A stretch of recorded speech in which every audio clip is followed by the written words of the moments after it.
اللہ تعالیٰ فرماتے ہیں وقال الذین کفروا للذین آمنوا، کافر لوگ ایمان والوں کے بارے میں کہتے ہیں لو کان خیرا ما سبقونا الیہ. یہ آیت رٹا لگا کے یاد کر لو، بہت سارے مسائل اس آیت سے حل ہو جاتے ہیں.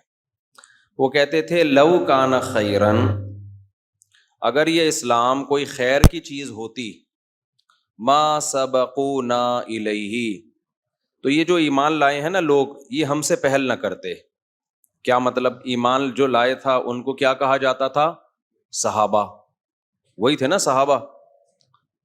صحابہ جو ایمان لائے تھے، جن میں حضرت ابو ہریرہ، عبداللہ بن مسعود، سیدنا ابو بکر، سیدنا عمر، حضرت عثمان، حضرت علی، عبد الرحمن ابن عوف، بہت سارے صحابہ تھے.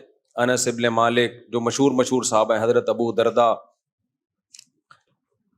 مشرکین کو اپنے دولت پہ، اپنی سرداری پہ اور اپنی ذہانت پہ بہت زیادہ ناز تھا کہ ہم ذہین لوگ ہیں، ہم قوم کے بڑے لوگ ہیں، اور ایمان لانے والے ابن مسعود جیسے، ابو ہریرہ جیسے غریب اور مسکین. تو وہ تکبر میں کہا کرتے تھے کہ اگر اسلام کوئی خیر کی چیز ہوتا تو یہ غریب غربا قسم کے لوگ تھوڑی پہل کرتے. خیر کی طرف جو مائنڈ جاتا ہے وہ کس کا پہلے جائے گا؟ ہمارا مائنڈ. یہ لوگ گئے ہیں، اس کا مطلب یہ کوئی خیر کی چیز. جملہ مکمل کیا کریں بھائی جان، یہ کوئی خیر کی چیز نہیں ہے. آپ کیا مشرکین کے اس نظریے سے متفق ہو؟ بولو. 100% نہیں. ہم الٹا کرتے ہیں اس جملے کو جو مشرکین نے کہا تھا. ہم کہتے ہیں لو کان خیرن، کوئی اگر خیر کی چیز ہوگی، لسبقونا، لام تاکید کا ہے. وہ کہتے تھے ما سبقو، وہ ہم پہ سبقت نہیں کریں گے. ما کا معنی نہیں. ہم کہتے ہیں لسبقونا الیہ، وہ یقیناً ہم پہ پہل کریں گے. اس سے بدعت کا پورا دروازہ ہمیشہ کے لیے بند ہو گیا. کوئی خیر کا کام ہے صحابہ نے نہیں کیا، اٹ مینز وہ خیر کا کام نہیں ہے. ہمارا نظریہ مشرکین والا نہیں ہے. مشرکین کہتے تھے خیر کا کام ہوتا تو ہم کرتے، یہ تھوڑی ہم سے پہل کرتے. ہم اس کلام کو مانتے ہیں کیا؟ نہیں مانتے. ہم اس کو الٹا کرتے ہیں. ہم کہتے ہیں خیر کا کام ہوگا ہم بعد میں کرتے، پہلے کس نے کیا ہوتا؟ صحابہ نے کیا ہوتا. سمجھتے ہو کہ نہیں سمجھتے ہو؟ تبھی میں بار بار کہتا ہوں قرآن و سنت کی وہ تشریح جو صحابہ نے جس پر عمل نہیں کیا، اس کا مطلب وہ خیر نہیں ہے، وہ آپ کی اپنی تشریح ہے جو آپ امت پہ تھوپ رہے ہو. شب برات میں دیکھ لو نا کیا ڈرامے بازیاں ہوتی ہیں. قبرستان والی حدیث پیش کی جاتی ہے شب برات کے بارے میں. سارے خطیب حدیثیں پیش کر رہے ہوتے ہیں کہ نبی صلی اللہ علیہ وسلم 15 شعبان کو قبرستان گئے ہیں. تو ہم بھی 15 شعبان کو کہاں جائیں گے بھائی؟ قبرستان.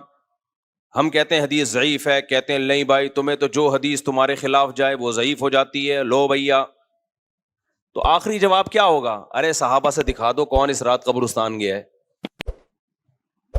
کیوں؟ اگر شب برات کو 15 شعبان کو قبرستان جانا خیر کا کام ہوتا تو ابو بکر گئے ہوتے کہ نہیں ہوتے؟ عمر گئے ہوتے کہ نہیں ہوتے؟ عثمان گئے ہوتے؟ علی گئے ہوتے؟ ابن مسعود گئے ہوتے؟ ابو ہریرہ گئے ہوتے؟ جابر بن عبداللہ گئے ہوتے؟ معاذ بن جبل گئے ہوتے؟ سیدہ عائشہ گئی ہوتی؟ سیدہ زینب گئی ہوتی؟ یہاں تو جینٹس بھی جا رہے ہیں اور لیڈیز بھی جا رہی ہیں، اور جتھوں کی شکل میں جا رہے ہیں. اس لیے میرے بھائی یہ بدعت والا کام کیا کرو؟ بولو نا، چھوڑ دو.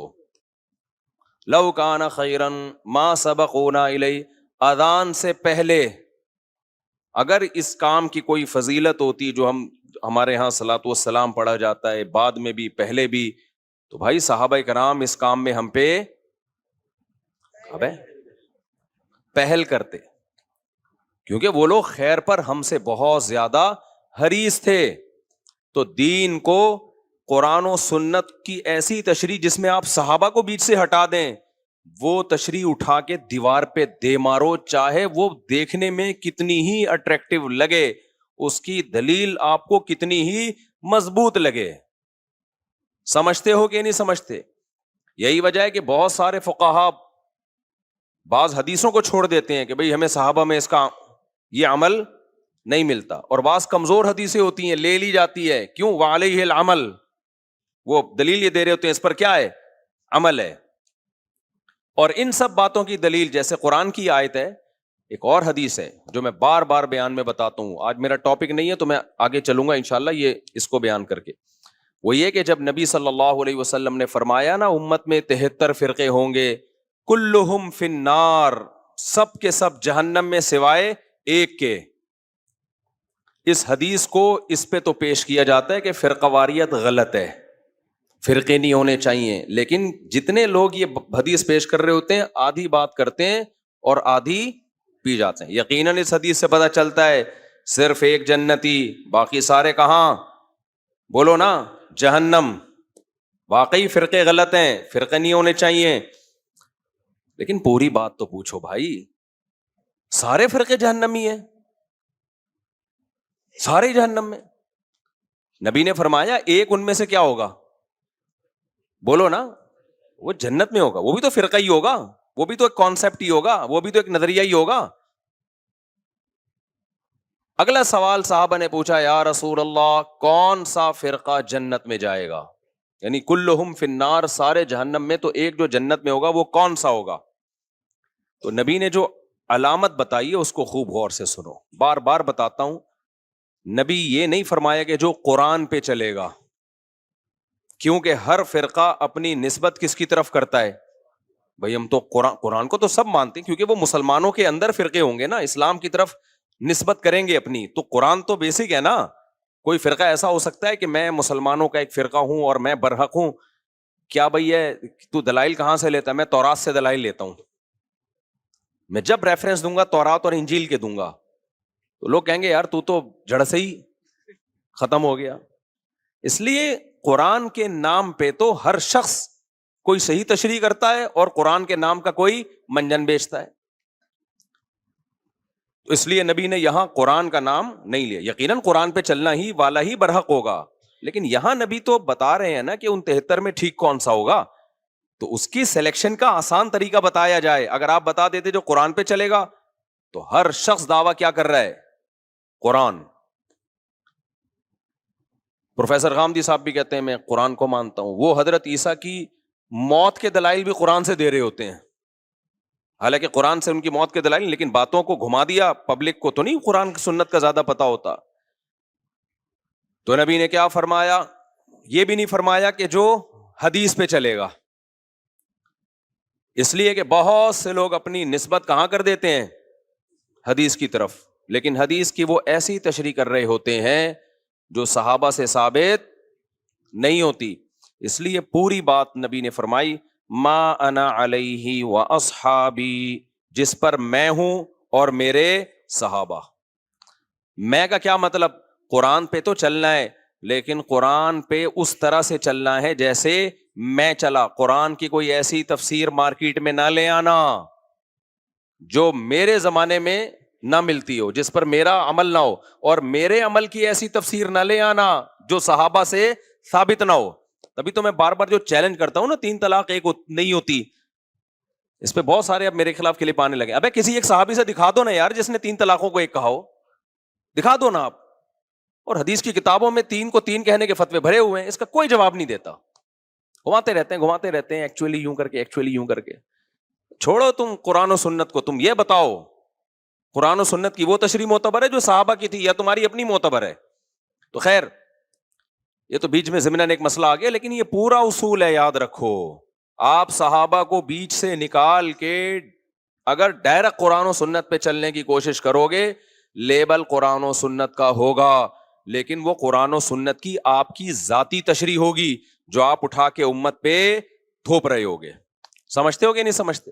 اور صحابہ کا کسی مسئلے پہ اجماع ہو جائے وہ تو پھر انف، کیونکہ نبی صلی اللہ علیہ وسلم کی صحیح حدیث ہے، سب اس کو مانتے ہیں، لا تجتمع امتی علی ضلالہ، میری امت کبھی گمراہی پہ جمع نہیں ہو سکتی، کسی بھی دور میں نہیں ہو سکتی. یہ کسی زمانے کے ساتھ خاص نہیں ہے، کوئی بھی دور آ گیا نا امت کسی ایک مسئلے پر ہو گئی، اب حق اس میں منحصر ہے. کیونکہ اگر ہم مان لیں کہ یہ غلط مسئلے پر جمع ہو گئی تو اس کا مطلب امت گمراہ ہے، پوری امت گمراہ، جبکہ پوری امت گمراہ نہیں ہو سکتی. تو اجماع میں سب سے پہلے درجے کا اجماع کس کا ہے؟ صحابہ کا. پھر بعد والے لوگوں کا، پھر بعد والے لوگوں کا. اور اجماع کی بھی دو قسمیں یاد رکھو. ایک اجماع تو وہ ہے کہ بہت سارے صحابہ سے ایک عمل تواتر کے ساتھ. ایک یہ ہے جس کو اجماع سکوتی کہتے ہیں. صحابہ نے کسی نے بھرے مجمع میں ایک عمل کیا اور کسی نے ان پر اعتراض نہیں کیا، یہ بھی اجماع ہے. تو یہ چند اصول اچھی طرح سے سمجھیں. اور یہ آیت یاد رہے گی نا، لو کان خیرا ما سبقونا الیہ. مشرکین کہتے تھے کہ اگر اسلام خیر کا کام ہوتا تو صحابہ ہم سے پہل نہ کرتے. ہم کیا کہتے ہیں بھائی، کوئی بھی خیر کا کام ہوگا تو ہم سے پہلے صحابہ نے کیا ہوگا. تبھی ہم کہتے ہیں بھائی مردوں کے ایصال ثواب کے لیے اجتماعی قرآن خوانیاں مت کیا کرو. حضرت ابو بکر کا انتقال ہوا، کبھی دیکھا حضرت عمر نے تمبو لگایا، دیگیں پکائیں اور سارے صحابہ کو بلایا، چل بھائی تو پہلا پارا، تو دوسرا پالا، تو تیسرا پارا. کبھی دیکھا آپ نے کسی نے؟ کوئی ضعیف روایت ہے اس بارے میں؟ کوئی دیگوں کے ڈھکن کہیں نہیں ملا ہوگا نا آپ کو. یا اس زمانے میں دیگیں نہیں ہوتی تو کچھ تو ہوتا تھا نا، کسی میں تو کچھ پکتا ہوگا. حضرت علی کی شہادت ہوئی، سیدنا عثمان کی شہادت ہوئی، کوئی برسی ہوئی؟ بولو نا کیا ہو گیا بھائی جان، چپ کیوں بیٹھے ہو؟ کوئی برسی ہمیں ملتی ہے صحابہ کے دور میں کہ فلانے کی حضرت عمر کی برسی منائی ہو، یا حضرت عثمان کی منائی ہو، یا کسی نے کسی کی ابا کی منائی ہو، اماں کی منائی ہو. یادگار کے لیے تصویریں رکھنا بزرگوں کی گھر میں. آج لوگوں نے اپنے پیر صاحب کی تصویر لٹکائی بھی ہوتی ہے. سب سے بڑے پیر تو محمد صلی اللہ علیہ وسلم تھے، اور تصویر سازی کا فن اس وقت عروج پر تھا. اس کے باوجود ہمیں نبی کی کوئی تصویر صحابہ سے نہیں ملتی. اس سے پتہ چلتا ہے عقیدت کے لیے گھروں میں تصویر لٹکانا حرام اور ناجائز ہے. نبی نے صحابہ کی ایسی ٹریننگ کی تھی تصویر کے بارے میں، ایسی تربیت کی تھی کہ نبی سے بے پناہ محبت کے باوجود بھی کسی صحابی نے یہ جرات نہیں کی. یہ جتنی تصویریں آتی ہیں نا مسلم ہیروز کی، فرضی ہوتی ہیں. مسلمان کبھی نہیں تصویر بناتے تھے. صرف ایک محمد ابن قاسم ایسا ہے لیڈر جس کی تصویر کے بارے میں مورخین کہتے ہیں اوریجنل تصویر ہے. داڑھی اس کی پوری تھی، لیکن اگر تصویر میں داڑھی کم آ رہی ہے تو غلط ہے. وہ کیوں ہے؟ اس کی وجہ ہم نے کتابوں میں پڑھی ہے. وجہ یہ ہے کہ محمد ابن قاسم جب ہندوستان سندھ کے راستے سے آیا نا، یہاں تو ہندو رہتے تھے، تو اس نے یہاں اتنا انصاف دیا لوگوں کو، اور لوگوں کے ساتھ ایسا اچھا سلوک کیا محمد بن قاسم نے، کیونکہ مسلم فاتح بن کے آیا تھا. یہاں پہلے ہندوؤں کے کوئی بہت ظالم قسم کے لوگ ہوتے تھے، تو ہندوؤں کو اس سے عقیدت ہو گئی، اور ہندوؤں کو جس سے عقیدت ہو نا اس کو بھگوان بنا لیتے ہیں. وہ یہ ہمیشہ سے چلا آ رہا ہے. تو جب محمد بن قاسم واپس گیا ہے نا، ہندوؤں نے اس کی تصویریں بنا کے پوجنا شروع کر دیا اس کو. اس وجہ سے ہندوستان کی تاریخ میں کس کی تصویریں باقی رہ گئیں؟ محمد بن قاسم کی. ظاہر ہے اس میں تبدیلی آئی ہوگی، میں نہیں کہہ رہا ایگزیکٹ وہی ہے، لیکن ہمیں محمد بن قاسم کی ہندوستان میں تصویریں ملتی ہیں. وجہ اس کی ہے کہ ہندوؤں کے ساتھ اس نے اتنا اچھا سلوک کیا، اتنا اچھا سلوک کیا. یہ تو اب تاریخ کو نا مسخ کیا جا رہا ہے ایک پروپیگنڈے کے تحت. محمد بن قاسم کو ڈاکو بنا کے پیش کیا جا رہا ہے، اور اس کو ظالم بنا کے پیش کیا جا رہا ہے. اب تاریخ کیا ہو رہی ہے؟ مسخ، چینج، تاکہ جو مسلم ہیروز تھے جن کے دنیا میں بڑے کارنامے، اور اس میں ہمارے کچھ مسلم اسکالر بھی ہیں جو لیبل اسلام کا لگاتے ہیں، کام سارا وہی کر رہے ہیں جو سیکولر لوگوں کا کام ہے. سمجھتے ہو کہ نہیں سمجھتے ہو؟ تو اس سے بھی پتہ چلتا ہے بھائی گھروں میں بزرگوں کی، باپ دادا کی تصویریں بولو مت لگائے کرو. اس سے بھی ہمیں پتہ چلتا ہے کہ اگر میرے بھائی 12 ربیع الاول منانا، میں اسی سٹائل میں کہوں گا نا جس سٹائل میں تقریریں ہوتی ہیں 12 ربیع الاول، اگر 12 ربیع الاول کا حلوے مانڈے اور اس میں جو کچھ ہو رہا ہے، یہی ہو رہا ہے نا، ناچ رہے ہیں، گا رہے ہیں اور حلوے مانڈے بانٹ رہے ہیں، اگر یہ خیر کا کام ہوتا تو صحابہ نے ہم سے پہلے کیا ہوتا. پوری اسلامی تاریخ اٹھا کے دیکھ لو، صحابہ، تابعین، تبع تابعین، چاروں ائمہ، مجتہدین، امام بخاری، امام مسلم، امام ابو داؤد، جتنے محدثین فقہا گزرے ہیں، کہیں بھی ہمیں اس کا 12 ربیع الاول ان کی زندگی میں آیا اور کچھ بھی انہوں نے کیا ہو، اس کا بھی ثبوت نہیں ملتا. کچھ بھی نہیں. ان کی زندگی میں جو حیثیت 11 تاریخ کی تھی وہی کیسی تھی؟ وہی 12 کی تھی، اور وہی 13 کی تھی. فقہی کتابوں میں جو اسلامک لا لکھا ہوتا ہے نا صدیوں سے، اس میں 12 تاریخ کا کوئی ایک حکم بھی الگ سے بیان نہیں کیا گیا کہ اس دن یہ کرنا زیادہ ثواب. حتیٰ کہ اس دن درود شریف کثرت سے پڑھنا بھی زیادہ ثواب نہیں ہے، عام دنوں کے جیسے ثواب ہے. جمعے کے بارے میں آتا ہے حدیث میں کہ درود شریف پڑھنے کا ثواب، صحیح حدیث صحیح ہے. ابے جمعے کے بارے میں آتا ہے کہ درود شریف پڑھنے کا ثواب جمعے کے دن عام دنوں سے زیادہ، جبکہ نبی کی پیدائش کا دن جمعہ تھا یا پیر تھا؟ پیر. لیکن ثواب کس دن زیادہ رکھا؟ جمعے کا. اسی وجہ سے ہم نے بہت سارے علماء کو دیکھا ہے جمعے کے دن عصر سے مغرب تک درود ہی پڑھتے ہیں، وہ درود شریف پڑھتے ہیں وہ، یا اور کسی بھی ٹائم پہ درود شریف کی کثرت کرتے ہیں. تو حالانکہ پیدائش کس دن ہوئی ہے نبی کی؟ پیر کے دن ہوئی ہے. پیر کے دن آپ نے نہیں فرمایا کہ درود شریف کا ثواب زیادہ ملتا ہے. تو میرے بھائی اپنے آپ کو پابند کرو قرآن و سنت کی وہ تشریح جو صحابہ. تو 12 ربیع الاول کے حلوے مانڈے ہمیں کہیں بھی نہیں ملتے، اور نہ یہ عرس قوالی. صحابہ کے دور کے کسی مشہور قوال کا نام تو بتاؤ ہے بھائی، کوئی صحابہ کے دور میں کوئی بہت مشہور قوال ہو جن کی قوالی سننے کے لیے صحابہ کرام جایا کرتے. کوئی عرس ہوا صحابی کے دور میں ہے بھائی؟ کوئی عرس ہو رہا ہو کہ جی، یا آج کل نا وہ بھی آ رہا ہے انٹرنیٹ پہ بڑی چیزیں آ رہی ہوتی ہیں، وجد آ رہا ہے، اچھل رہے ہیں دائیں بائیں، کوئی ایک دم ہوا. تو کوئی صحابہ کے دور میں کسی کو وجد آیا کہ جی وہ قوالی چل رہی ہو، دھمال ہوا، اور وہ حضرت عمر تو رکھ کے تھپڑ لگاتے اگر کسی کو ہوتا نا ایسے کہ انسان کا بچہ بن کے بیٹھ جائے، کیا کر رہے تو یہاں پہ، کیا ڈرامہ لگایا ہوا ہے یار، یہ کیا پن لگا کے رکھا ہوا ہے وہی کلپ چلا دو اس کے ساتھ. جب بھی کوئی ایسی قوالی میں اچھل کود کر رہا ہو نا تو لندن والے کا وہ کلپ لگا دو، کیا پن لگا کے رہا. وہ پورا جملہ مسجد کی وجہ سے میں نہیں کہہ پا رہا، کیا پن لگا کے رکھا ہوا ہے وہ چلا دیا کرو ساتھ میں. تو یہ عرس ہو گئے، قبروں پہ قوالیاں ہو گئیں، دھمال ہو گئے، اور یہ جو ٹوپی ڈرامے ہو رہے ہیں، اور بچارے بن سج کے شب برات کو قبرستان جا رہے ہوتے ہیں. چھوڑ دو میرے بھائی یہ کام. قبرستان جب تمہیں پٹے پہ ڈال کے لے کے جائیں گے نا وہی ٹھیک ہے. اس سے پہلے جانا ہے دن میں جاؤ. قبرستان رات کو جانے کی کا موقع نہیں ہے، دن میں جاؤ اور تنہائی میں جاؤ. نبی صلی اللہ علیہ وسلم نے فرمایا فزورها فانها تذکر الاخرہ، قبرستان جایا کرو، اس سے آخرت کی یاد تازہ ہوتی ہے. وہاں جا کے کیا کرنا ہے؟ مرحوم جتنے ہیں ان کے لیے دعا کرنی ہے.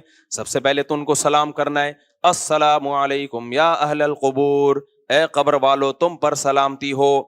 اس کا مطلب یہ نہیں کہ وہ قبر والے سن رہے ہوتے ہیں، وہ تو اللہ پہنچا دیتا ان کو سلام. تو یا اہل القبور یہ اختلافی مسئلہ ہے، اس میں پھڈے میں نہ پڑ جانا. یا اہل القبور، اے قبر والو تم پر سلامتی ہو. آگے جملہ بڑا ڈینجرس ہے، وہ بھی بول لیا کرو، انتم لنا سلف، تم پہلے چلے گئے، ونحن وإنا ان شاء اللہ بکم لاحقون، اور ونحن بکم خلف، اور ہم تمہارے بعد آنے والے ہیں. وإنا ان شاء اللہ بکم لاحقون، اللہ نے چاہا تو عن قریب ہم بھی یہیں پہنچنے والے ہیں. بہت ڈر لگے گا، کپ کپانے لگو گے، یہ کیا باتیں کر رہا ہوں میں، لیکن بھائی ایسا تو یہ تو ہوگا. تو اس سے عبرت حاصل ہوتی ہے کہ بھائی ہم نے بھی ایک دن یہاں سے پتلی گلی سے نکلنا ہے. تو یہ کام کیا کرو قبرستان میں جا کے. اور یہ جتھے بنا کے جانے میں، جتھوں میں تو کیا ہوتا ہے، گپیں لگ رہی ہوتی ہیں، اور سنا یار یہ گھڑی کہاں سے خریدی، موبائل وہی پرانا چل رہا ہے، ابھی تو نیا آ چکا ہے. تو کیا عبرت حاصل ہوگی میرے بھائی. اور زیادہ عبرت حاصل کروانی ہے تو کوئی بندہ پیچھے بٹھا دو. جب آپ جاؤ نا بولو السلام علیکم یا اہل القبور، واپس وہاں سے آواز آئے وعلیکم السلام بھائی عبد الغفور.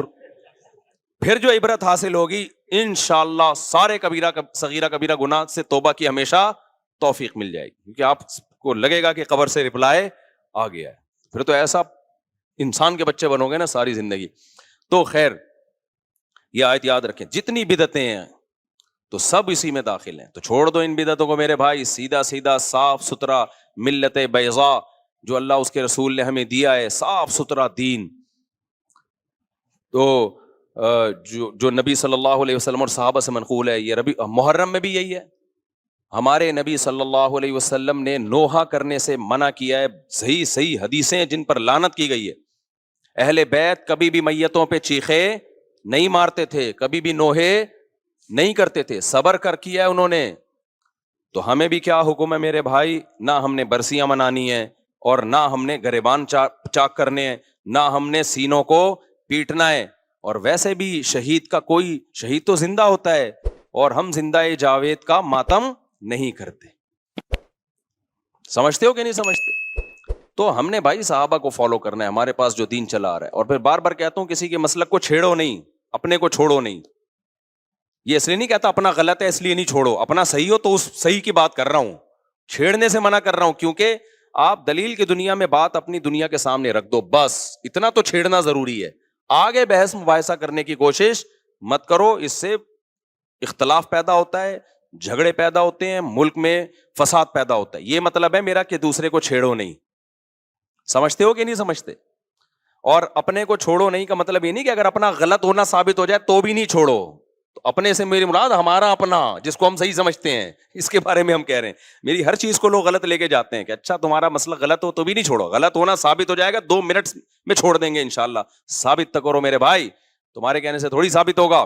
کیونکہ ہمیں فخر ہے کہ ہم ائمہ اربعہ کو فالو کرتے ہیں, چاروں اماموں کو مانتے ہیں برحق. اور ائمہ اربعہ نے قرآن سنت اور کس کو اصل بنایا؟ صحابہ کو. وہ قرآن و سنت کی وہ تشریحات نہیں کرتے جو صحابہ سے ثابت نہ ہو. اسی وجہ سے 99% امت انہی کو ہمیشہ سے فالو کرتی آ رہی ہے. باقی ان میں کوئی فروعی اختلاف ہے تو وہ اختلاف جب ہی ہوا ہے جب دلائل دونوں طرف تھے. کسی نے ایک کو ترجیح دے دی, دوسری میں تعویل کر دی, کسی نے دوسری کو ترجیح دے دی, اس میں تعویل کر دی, اور ان سے نکل گئے تو بے لگام اونٹ. دیر آگے ہر شخص ایک نیا فرقہ ہے, ہر آدمی کا قرآن حدیث دوسرے سے الگ. اور آگے جو نسلیں برباد ہوں گی, کوئی مرتب لا ہی نہیں ہے, کوئی مرتب فقہ ہی نہیں ہے, کوئی A to Z مسائل کی کوئی ایک کتاب ہی نہیں ہے. تو کیا پھر اس مفتی سے پوچھو وہ کچھ, ادھر سے پوچھو وہ کچھ, ادھر سے پوچھو وہ کچھ, تو برباد ہو جائے گی پھر تو امت بھائی. تو کوئی مرتب چیز ہوگی تو اس کو فالو کیا جائے گا نا. کوئی مرتب لا ہی نہیں ہے تو کہاں سے فالو کیا جائے گا اس کو. چلیں بھائی ہم آگے چلتے ہیں, یہ آیت ہو گئی.